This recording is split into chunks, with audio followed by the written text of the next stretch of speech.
Imagine a place where the earth smolders beneath your feet. Welcome to Centralia, where the ghost town vibe is all too real. Centralia, Pennsylvania. Once a bustling town, now a chilling ghost town. In 1962, an underground coal mine fire turned this place into an eternal inferno. Today, less than a dozen brave souls remain. Look around, empty streets, decaying buildings, and nature reclaiming what's left. Smoke seeps from the ground, reminding us of the fire that still burns beneath. The air is thick with an eerie silence, interrupted only by the occasional hiss of steam.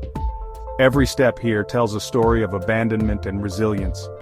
Centralia stands as a haunting reminder of what happens when man and nature collide. So, would you dare to explore Centralia? This ghost town is waiting, if you're brave enough to face its secrets.